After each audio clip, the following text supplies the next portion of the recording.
ఈరోజు అమ్మ నోటి నుంచి వినకూడని మాటను విన్నాను. నాన్న మొహంలో చూడకూడని బాధను చూశాను. యాగం నీకు చివరి అవకాశం. దాన్ని నువ్వు వినియోగించుకో. సమస్యని ఎలా సాల్వ్ చేస్తావో నువ్వు చెయ్యి. యాగం మంచిగా జరిగిపోయిందంటే వశీకర వలన అక్షయ్కి ప్రాణగండం దాటుతుంది. వశీకరణను అంతం చేయడానికి వీలు పడుతుంది. సో అన్ని విధాలా ఈ యాగం నీకు ఎంతో మేలు చేస్తుంది. నువ్వు చెయ్యి, నువ్వు ఉపయోగించుకో, నీకు మేలు జరుగుతుంది అంటూ నన్ను అంటావేంటి? యాగం చెయ్యడం నా బాధ్యత మాత్రమేనా? నీకు బాధ్యత లేదా? నా స్వార్థం కోసం చేసుకుంటున్నానా? కుటుంబం కోసం, ఊరి కోసం చేస్తున్నది కాదా?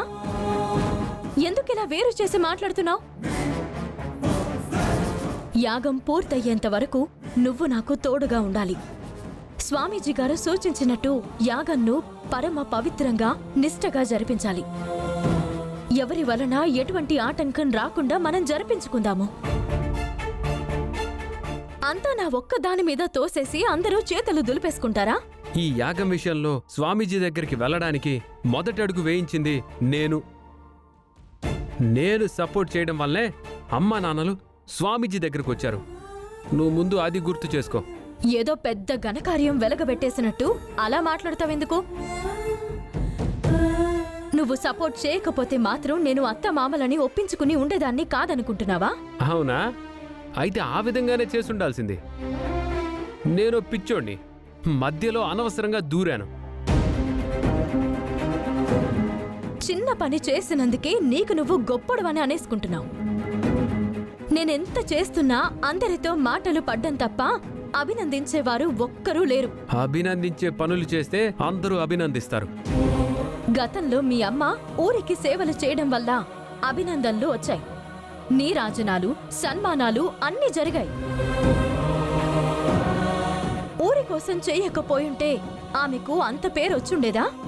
ఎక్కడి నుంచి ఎక్కడికో తీసుకెళ్తున్నావు?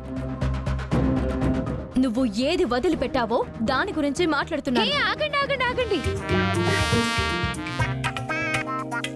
అసలు మీరెందుకు గొడవ పడుతున్నారో నేను తెలుసుకోవచ్చా? ఎలా మాట్లాడుతుందో చూడమ్మా మీ అమ్మ.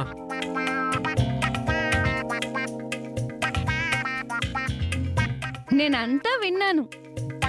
నేను మాట్లాడిన దాంట్లో తప్పేమైనా ఉందా అమ్మా? అంటే నేను మాట్లాడిన దాంట్లో తప్పుందా? ఇంకా మీరు ఈ గొడవని పొడిగించకండి.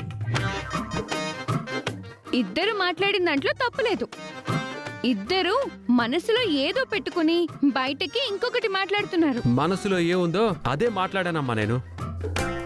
నేను కూడా నా మనసులో ఏముందో అదే మాట్లాడాను. మీ మనసులో ఒకరి మీద ఇంకొకరికి విపరీతమైన ప్రేమ ఉంది. మరి దాని గురించి మాట్లాడరే. ఒకరంటే ఒకరికి బోలెడంతా ఇష్టం ఉంది. మరి దాని గురించి మాట్లాడరే.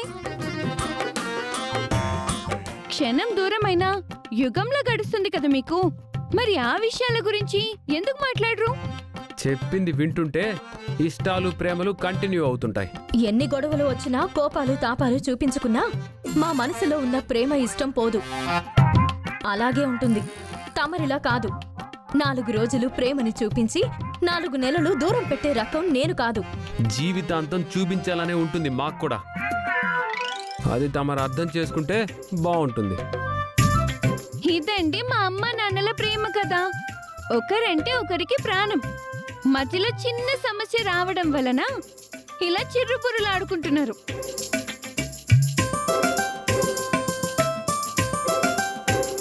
అమ్మ నాన్న ప్లీజ్, నేను చెప్పేది ఒక్క నిమిషం వినండి. యాగం బాధ్యత మన ముగ్గురిది. ముగ్గురం కలిసి జరుపుదాం. ఊరి సమస్యను తరిమి కొడదాం. సరేనా? ఊ అనండి.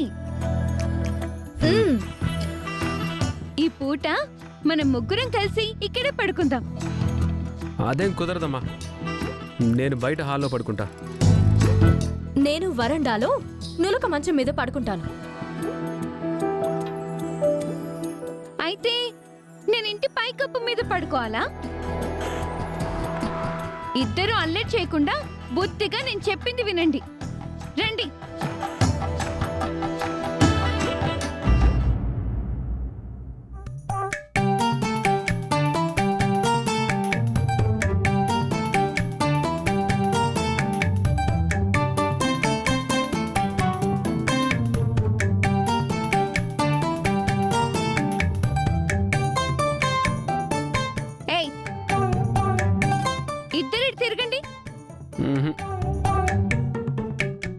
కూడా ఊహు. మీరిద్దరు శత్రు దేశాల్లో ఉండడానికా నేను మీ మధ్యలోకి వచ్చింది? నా మాట విని ఇటు తిరగండి. తిరగమని చెప్తున్నానా?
అవని యాగం ఏర్పాట్లను సినిమా రేంజ్లో బాగానే చేసింది.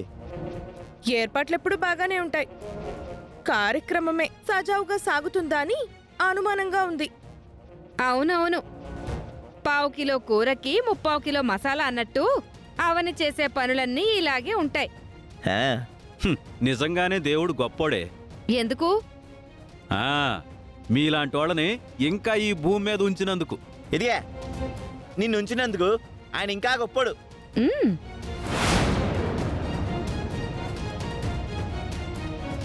నేనెప్పుడు గొప్పోడ్నేరా. డబ్బా కొట్టకు. నేను